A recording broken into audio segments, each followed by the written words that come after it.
Hey, what is going on, everybody? Welcome to another exciting and wonderful episode of the People of Packaging podcast. Today, I am joined by Lauren Miller. Lauren is the co-founder of a company called Wims, and they use packaging in such a unique and fun and, dare I say, whimsical way. And so we're going to hear all about the story of Wims. I want to hear about how do they come up with this packaging form factor and why it is creating such a great advantage in the market. So let's get going. Lauren, welcome to the People of Packaging podcast. Calling in all the way from the East Coast. Yeah, we're based out of North Carolina. Oh, awesome. What area in North Carolina? In a little town called Summerfield, which is just outside of Greensboro, so kind of smack in the middle of the state. Sweet. Yeah. I've actually traversed North Carolina, Oh, no way. and every time I'm there, I don't know. I'm in my mid 40s, and so I kind of grew up on like 90s and 2000s hip hop music, Mhm. and so every state I'm in, I typically try to like listen to music that reminds me of that state. And there's a Yeah. song by P.D. Pablo where he said North Carolina, and then Yeah. often spin around your head like a helicopter. I've never done that in North Carolina. I mean, it's a good idea. I don't know, maybe. Well, that's awesome. So, and you are in a lovely phone recording booth in a co-working space, which is what startups do. Exactly. It's We're amazing. scrappy. That's great. So, before we get into this amazing packaging that you have, and it is awesome, it is amazing, and you're going to demo it, and I'm really excited. How did you arrive at this point? So, what give us sort of the background of Lauren Miller and Wims. Definitely. Happy to. And yeah, I'll go ahead and say so. Wims was co founded by my dad and I. So it's a family business. And I have a background in kind of user experience design and branding. And he's kind of a lifelong entrepreneur. And I would say kind of the other relevant thing is my dad is also, his name is Ken.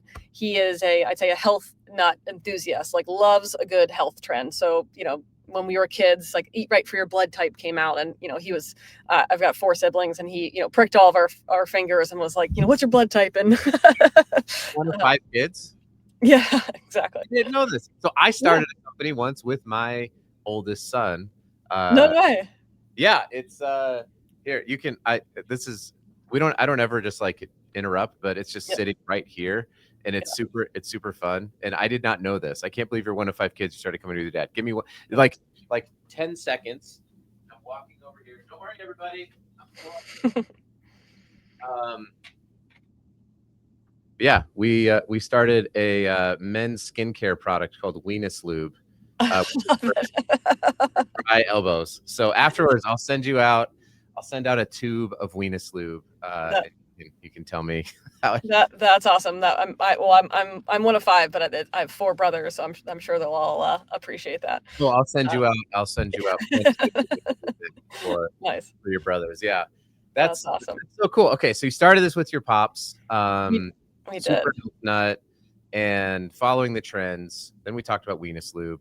But yeah, so I'd say actually is without going into too much detail, we actually started this journey probably back in 2016-ish, where my dad was actually really passionate about CBD, and we live in a rural area of North Carolina and actually have some farm as part of our family's property. And back then, this was actually prior to the 2018 Farm Bill. And so we actually started originally farming hemp when North Carolina started a kind of industrial hemp program, and had a vision of creating a kind of vertically integrated kind of farm to counter CBD brand with kind of topicals and ingestibles. And so, neither of us have a background in farming, but we have a family motto, like go big or go home, and decided like, let's see if we can figure this out. And so it took us a couple of years, and had some trial and error cycles of growing hemp, and then we set up a small processing facility within our barn, And then kind of over in parallel with that time, the 2018 Farm Bill came out, which legalized hemp across the country. That's when you saw the explosion of CBD brands kind of across the board. And we so we were kind of part of that larger trend. But I will say, like, our original brand in the CBD space was always kind of intended to be this, like, let's test and learn the market, let's figure out how to market these types of products, learn the industry, learn the whole supply chain, always with the intent of trying to kind of launch something additionally. But I'll say my dad originally was like, people want the benefits of cannabis, but don't want to get high, particularly if you're looking at like the older generation. And at the time, I was living out in California, and was part of a legal regulated cannabis market. And during the pandemic, I discovered kind of THC seltzers. So you've probably seen a lot of THC beverages in cans, and I was like, these are incredible. Like, I my wife and I, during the pandemic, like, everyone started making a lot of cocktails and drinking more. And then we're like, maybe we need to cut back on this, and, discover these THC seltzers, and really loved how it made me feel at the end of the day, kind of that deep relaxation. And then, I've always been someone super prone to hangovers. And so, love the fact that I can have a THC drink in the evening and then feel great the next morning. Yeah. And so, knowing my dad loves a new thing, I've shipped a bunch across the country to him. And he started trying them, and we both wear like a little fitness tracker. He's a Whoop band guy. And I'm not sure if you're familiar with a Whoop band, but it gives you a recovery score every morning. So you wake up and it's like, you got a green recovery or a yellow recovery or a red recovery, depending on how well your body and your biometrics kind of performed overnight based on the things you did the previous day. And he lives and dies by this metric. Like, we all give him a hard time within our family about this. And, by the way, this part of the People of Packaging podcast episode is brought to you by Woot Band. Whoop, yeah. Whoop? Is it Whoop? Whoop, yeah. WHOOP. Okay, I gotta go research this. I love a good like, sleep is your superpower idea. Yes. All right, cool. So totally. he's wearing the Whoop band. Wearing the Whoop band. And I think he started realizing, when wearing the Whoop band, if he drank alcohol, he'd get a red recovery no matter what. And then he started drinking these THC seltzers and realized, if he drank a THC seltzer and no alcohol, he got a green recovery. And then we started doing some other experiments. If he drank some alcohol and then had THC seltzer afterwards, it would actually moderate the impact on his recovery. And he was like, this is incredible. It makes you feel great. It's, it's great on my fitness tracker. And so at that point, we got really excited about, creating a THC beverage or a drink. And I think it also was around the time that, we were emerging from the pandemic, people were trying to socialize again. And realizing that, like, we've all kind of, I think on a macro level, people were really showing interest in alternative beverage, whether that's like low ABV, no ABV, THC drinks. And that we all, a lot of people were starting to develop these new behaviors around socializing and drinking.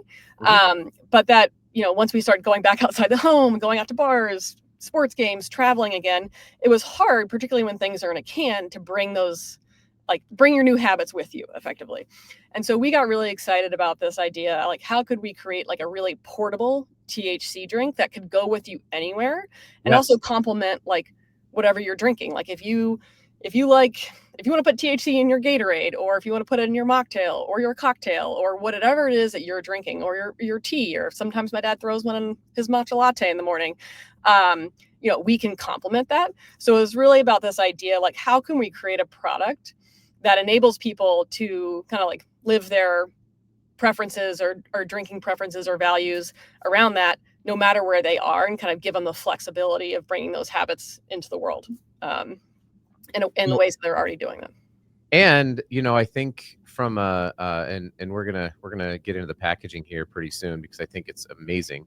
I mean, honestly, from a packaging perspective, I think the kids would say it's giving. That's like a phrase, I think. I can't even say it. I can't. You know better than me.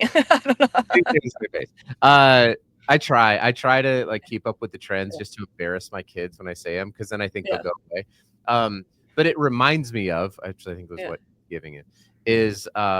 There's really been a push towards, from a sustainability perspective, of not shipping liquids all around the country.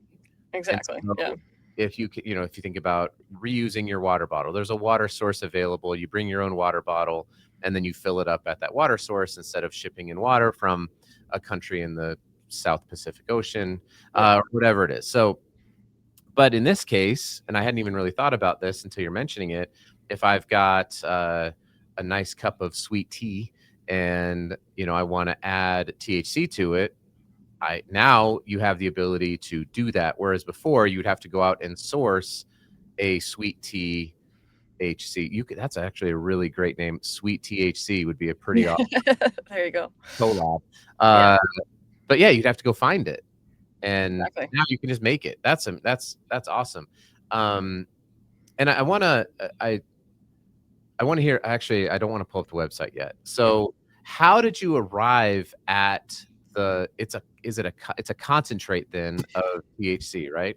Yeah, so it's a concentrated liquid, and actually comes in this little packet, and I think this is I think the really unique element of our brand, and what makes the product so compelling is that there are other types like concentrates or powdered mixes, or some even other to-go packets, that come in various things of like almost akin to like a ketchup packet, maybe a little bigger, where you kind of tear off the top, or if they come in those little single-use shots sort of thing, which all I think all have their place. I think when we started exploring the space, like how can we develop something that's truly portable and easy to use, and as I mentioned earlier, like I have a background in user experience, so I'm always very attuned to like how do we make this as seamless as possible and as frictionless as possible for someone, and also like recognizing that like the social dynamics and and patterns matter. So like how can we do something that feels socially acceptable, that's a little bit different or outside of the ordinary. And I think when you look at like the tear off little packets or even like a powdered drink mix, like it feels kind of weird to like do that at a table. Like it feels pretty conspicuous, I guess, and also can be messy and spill out. And then if you have a powdered thing, you've got to do a lot of mixing, and maybe it changes the flavors of things. And so we really wanted to find something that was like very seamless, easy to use. You could do it with a single hand. There's no mess, and that it like mixes very effortlessly into whatever you're drinking.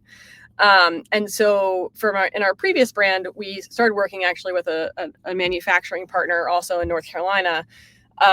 And we actually co-developed this with them. And this type of packaging, which is what our product comes in, has been used in other kind of sizes and dimensions for other types of products. So I think in like a smaller square format, Purell is Yeah, I was gonna say I've seen packaging. yeah. Yeah, Purell for like a single-use hand sanitizer, or in some bigger variants of it. We've seen some like honeys or like salad dressing. So it's like other applications of it, but no one had ever thought like, oh, could we put like a concentrated beverage mixer into a packet like this? And we thought it was super compelling because it's hyper portable. See, I don't know if I have my wallet here, and I think we thought a lot about the size too. Like, it can fit, it fits in my wallet, right next to my credit cards. And so you can, it's very portable, easy to use. And then, I don't know if it makes sense now or later, but basically the way it works. I want you to show it off. Let's see. Yeah, So, for sure. what was that? So you pull it out of your wallet or wherever you're keeping it. We also have a little, travel tin if you want that.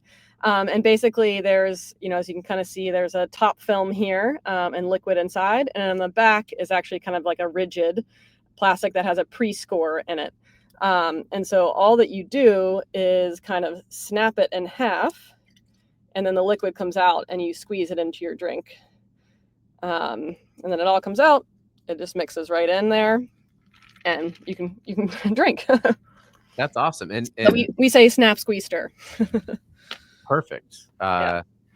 So so simple. So if you're thinking about if you're at if you're at an event, if you're at home, I mean, whatever it is, right? Is this the only form factor that people can buy Wims in? Is correct? Yes, it's only in our kind of single-use packets. Yep. Okay, got it. So you haven't been like, what we should do is get like a almost like a pump at a. Yeah. Not yet. I think there are certainly, hemp-derived THC spirits, that come in 750 ml bottles or, different things like that, which I think certainly have a place in the market if people wanna, like, mix cocktail. But, I think what we're really kind of, built around is that, like, portability, Yeah. and ability to go with you. And so, at this point, it hasn't made sense for us to make kind of like a bigger offering. Although occasionally we do get asked for Yeah, that. yeah, I'm sure. Well, it also, I Yeah. I remember at one point, so I moved to Salt Lake City from Colorado, and I was living in Colorado Springs when Colorado became the first state to recreationally, and I think it Mhm. was medically, and then also recreationally legalize cannabis. Yeah. And so I got thrust into I was like the cannabis packaging guy at my company just because I was Nice. there. Yeah. And I remember early on, I got artwork for a shrink sleeve for it was a THC infused soda. Mhm. And on the shrink sleeve, it was 8.5 ounces, but it said contains 17 servings of THC. And I remember saying, this doesn't seem like it's gonna this People seems aren't gonna know like that. a bad idea. Yeah. Sure enough, I think they ended up getting in a little bit of trouble. They had to regulate because the idea was, well, yeah, you just take it and you'd pour it into the cap, and Mhm. that was your single serving, and you could do 17 of those. And I'm like, but it's a soda, Right. and I People don't. people drink sodas as in a can, and Right. they're not gonna know that. Yeah. Yeah, so Exactly. it was interesting, and obviously it was all early on, so everyone was trying to Yeah. figure out everything um, back then. So, but what I was going to say about that is this actually does help somebody regulate what Mhm. it is, right? It's just one single serving. If that maybe, but you're not going to see somebody sitting there unless they're crazy, like snapping 15 of these things into a drink. Exactly. You know what I mean? That's going to feel like, well, you may as well just gone out and bought the THC beverage or whatever you do. I don't know. Exactly. And I think, yeah, that was very much our intention. Like, I'm not like I haven't been a big cannabis user my whole life. Like, I don't love smoking cannabis. I've had bad experience with edibles, but to me, the like low dose is really a nice sweet spot. And I think also if you're kind of looking at the, consumers across the board, it's a really nice way to interact or kind of learn about cannabis for the first time to drinking it through a beverage. But I do think it's much more approachable at a low dose. Like, you don't want someone who's never experienced THC before, to drink 10 or 15 or 20 milligrams like that. They're gonna have a terrible experience. Yeah. But when you're at the kind of lower dosage amounts, it's more akin to, a glass of wine or a cocktail. And then, to your point, it's a pre-portioned dose. So like you can't, quote, take more than you intended. And also on that note, like if you're out socializing in a bar, like you might have 2 or 3 drinks, and so if you want to, it's sessionable. You could have Yeah. multiple of these over the course of the night with various drinks, or you could have one and have an alcoholic drink second, or vice versa. But I think, yeah, it speaks to your point is that because this packaging is kind of single use and portioned out, it really is helpful, I think, from the consumer side of not accidentally getting somewhere you don't want to be. Did you find that packaging and say, we love this? Or was it in collaboration with, I know you mentioned you worked with a manufacturing partner there in North Carolina, where did they come to you and say, hey, check out this packaging? Did you go to Pack Expo and you were like, we need to Yeah. find packaging, and we found it? I mean, how did you arrive at this? Or were you on a Delta flight and you saw the Purell snap thing and you were like, Yeah. this is what we need? Yeah, that's a great question. So actually, our manufacturing partner, who we've been working with a long time, had this machine and had thought, there could be great applications for this across the kind of hemp-derived product industry. And I think when they originally acquired their machine, they thought maybe like people would put lotion or tinctures and things in there. But as the beverage category kind of took off, and we had been aware for a long time that they had this machine and had been using it again for like other types of products, we kind of came to them and were like, can we co-develop? So we actually did, our formulate, our packaging and our kind of formulator manufacturer is all in one. And so we kind of co-developed it with them together, which was very cool. You would almost have to Yes. have it the packaging is so much a part of the Hmm. marketing experience, the portability, the brand, um, Totally. and having been in the industry now for no longer 18 years, I Hmm. can tell you there's a lot of times where the packaging either the manufacturer or the vendor or whoever gets pulled in at the end, and it's like, hey, here's our idea, we concepted it out, and Mhm. the packaging person's like, that's not actually manufacturable at scale. Right. Yeah. It's awesome that you have a partner that you knew about, that you were like, this is what we want to do. I think that's great. Yeah, How long? and that was really key to our whole process, and so I think we realized that, we had the ability to do the packaging. We worked on, like, what size of that packaging and kind of technology makes sense together, and then a lot of the R&D was, frankly, like, after we'd figured out that part, which we knew was very differentiated in the market, a truly unique and new offering, and a different way to kind of consume a cannabis beverage. We knew we had something, and then after that was a lot of R&D on flavors and effects and formulations, things like that. I can imagine. Yeah. So a couple of questions here as we're wrapping up. Mhm. Um, do you still we kind of left the farm thing hanging. Yeah. Do you still have the farm that you are We deriving a lot of the hemp from, or the we THC? do. So we no longer do the growing and the processing, and actually, so we launched this business in May of 2024. So, like a little bit, almost a year and a half ago, and it's we've seen kind of immense growth over the last year, kind of exceeding all of our expectations. So interestingly, our old kind of extraction facility is now all been taken over for kind of Wims fulfillment. So we still run all of our it's all manufactured with our partner down the road, but we do all kind of the customer service, packaging, and fulfillment out of our farm facility. Oh, nice. So we've updated it for the needs of Wims. Yeah. Got it. Got it. But you Yeah. still have the farm though. You We can do. still have the farm. Yeah, yeah. Right now, we're not growing hemp. It just didn't make sense over the long term. But yeah, it's there. We've got cover crops out on the field now, and at some point we'll probably reengage that again. Awesome. Yeah. Okay, so that was going to be my other question, is how long? And then in terms of purchasing this, so I've got Yeah. I pulled up your website here, which is Yeah. wims.world. It's been scrolling on the bottom of the screen if you've been watching this. But this is a cool little video here. Just kind of, I love how it's just vibrant and bright, front and center. So there's a pretty quick button. You can go shop now. Is this limited though? Like, I have to imagine. I live in Utah. I know Mhm. that. Um, I would imagine that there are going to be states in which this can't ship to, or how does that work? Mhm. Yeah, it's a great question. So, and this is stuff that's also been in the news very recently. But so basically, hemp products were legalized as part of the 2018 Farm Bill, and that's when you started seeing the proliferation of CBD products, and then subsequently hemp derived THC products. So it is legal at the federal level. Some states have started regulating THC products, and so there are a handful of states that we don't ship to, but we ship to the vast majority Okay. of states out there. And then interestingly, there Congress, in reopening the government 2 weeks ago, slid in at the last second a provision in there to actually, quote, close the loophole that allows these products to be consumed across the country. On the bright side, that provision won't go into effect until November of 2026, and I think we've seen across with our product and across the industry in general, like a huge amount of demand for these hemp derived low dose THC products. And so I think there's a lot of hope and efforts across the industry to help update those guidelines before they go into effect next year. So that our products and other products that folks love, that are low dose, child, that are, we have age gating and child resistant packaging and all that, being good operators in the space, can still get out to consumers.